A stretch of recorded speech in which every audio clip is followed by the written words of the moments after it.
e a nossa ideia é tocar em temas, como eu disse, mais espirituais ou intelectuais. Eventualmente será a dica de algum livro ou comentário sobre um capítulo de livro, às vezes sobre um tema espiritual mais direto, às vezes sobre uma virtude ou uma disposição do espírito, que é o que eu vou comentar hoje. Não há nada, não há nenhuma, né? Não há nada que marque mais, não há nenhuma característica mais marcante para um cristão, e se você não é cristão, bem, para um ser humano, do que a alegria. Uma pessoa que não se encontra alegre com frequência, essa pessoa, de fato, está com algum problema. E a gente já vai analisar aqui quais são os problemas. Em primeiro lugar, não estou falando de uma alegria de um bobo alegre. Eu não estou falando de uma alegria canina, de uma alegria fisiológica, de uma alegria, né, daquelas alegrias toscas e superficiais. Estou falando de uma alegria profunda.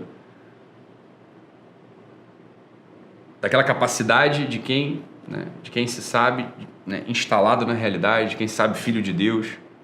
Olha, uma pessoa que saiba de onde vem e para onde vai, ela tem ali um certo itinerário traçado, ainda que todas as circunstâncias elas vão se alterando no meio do caminho, né? Olha, uma pessoa concreta, vamos pegar a vida de um herói ou a vida de um santo.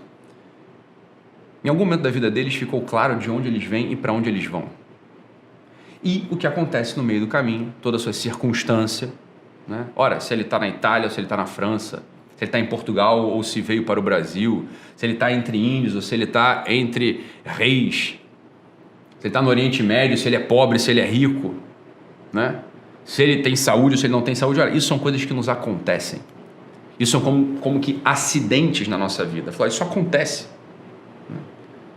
A disposição de espírito de um homem e de uma mulher alegre é integrar isso tudo, seja a riqueza, seja a pobreza, sei viver no muito e sei viver no pouco, seja a saúde, seja a doença.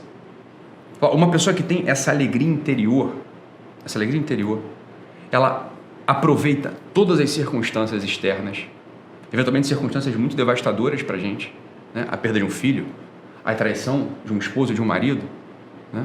Ou um cenário político que vai ladeira abaixo, ou nossa empresa que começa a quebrar. Olha, uma pessoa que tem essa alegria, ela aproveita todas essas circunstâncias para integrar na sua personalidade, no seu caráter, com a finalidade de cumprir esse sentido mesmo da vida dela.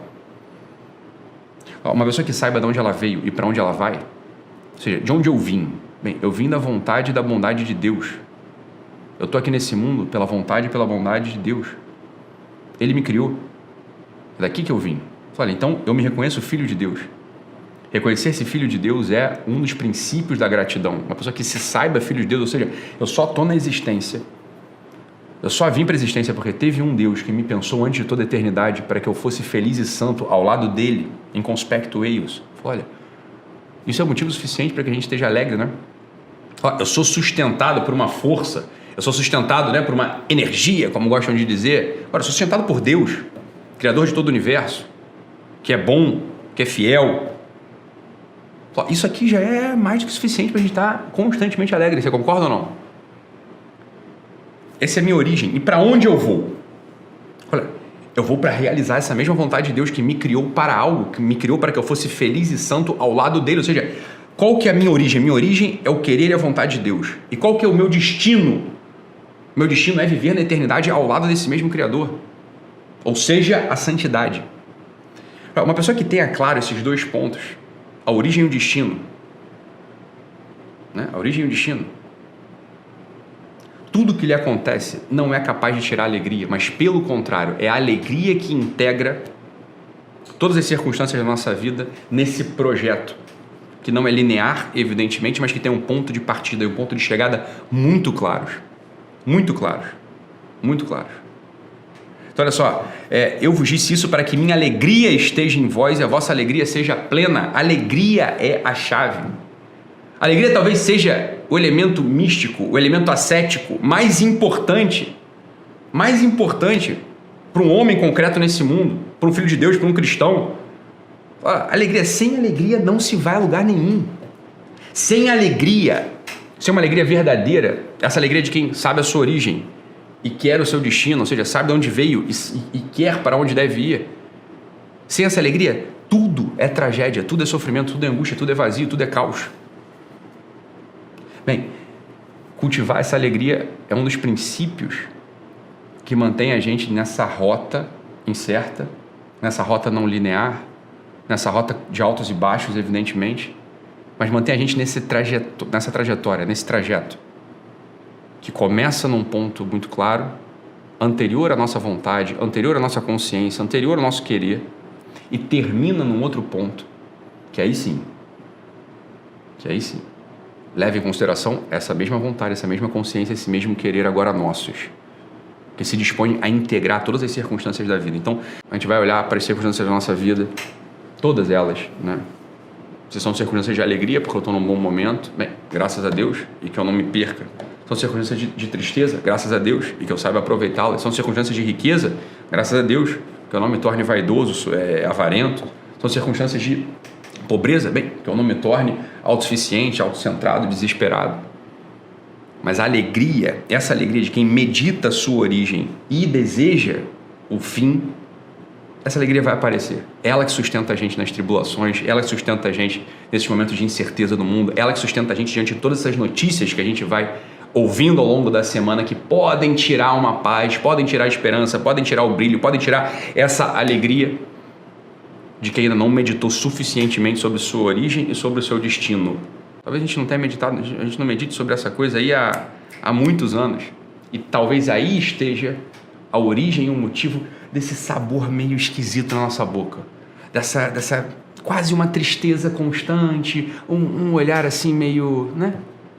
Um olhar meio desesperançoso no fundo, meio cético talvez, para o nosso casamento, para os nossos filhos, para as coisas que nos cercam. Estou só te comunicando uma prática bimilenar, né? Meditar sobre a origem e sobre o fim. Meditar sobre isso, sobre o fim. Reservar um tempo mesmo, diário, para meditar sobre isso.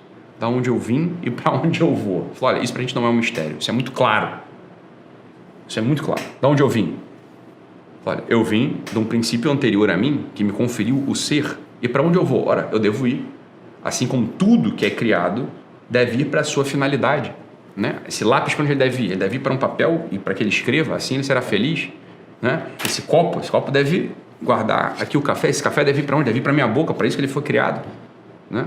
As coisas têm uma finalidade, ela chama natureza. Assim como o rio ele deságua para um certo lugar, as coisas criadas elas vão para um certo lugar também, que é o lugar da sua função. Meditar sobre isso, qual que é a função do homem? Qual que é a função do homem? Olha, uma dos indicadores de que o homem está na sua função é a alegria e a felicidade.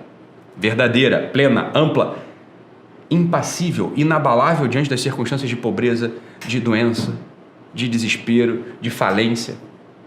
Se eu turvo, ou se eu mexo, se eu rebaixo a minha alegria, a minha felicidade, porque eu perdi um pouco de dinheiro, porque a bolsa caiu, porque meu time perdeu, porque meu filho fez uma malcriação, porque minha mulher chegou tarde em casa, porque meu marido não me deu atenção, olha, claramente você está distante do sentido da vida, você não está meditando sobre a origem e o fim mesmo dessa vida, porque nós devemos ser esse, né, que ama uns aos outros, né? Ninguém tem amor maior do que aquele que dá a vida pelo seu amigo. Nós devemos ser esse, o que dá a vida pelo filho, o que dá a vida pela esposa, o que dá a vida pelo colega de trabalho, o que dá a vida pela comunidade. Olha, se nós somos ainda passivos ou somos peões nesse tabuleiro de xadrez, somos sacrificados, né, no primeiro mexer, olha, a gente ainda não meditou suficientemente sobre o que é a nossa vida, a gente não está dentro dessa função dela, então não vamos perder a oportunidade de a gente meditar sobre o sentido da vida, que para a gente é muito claro.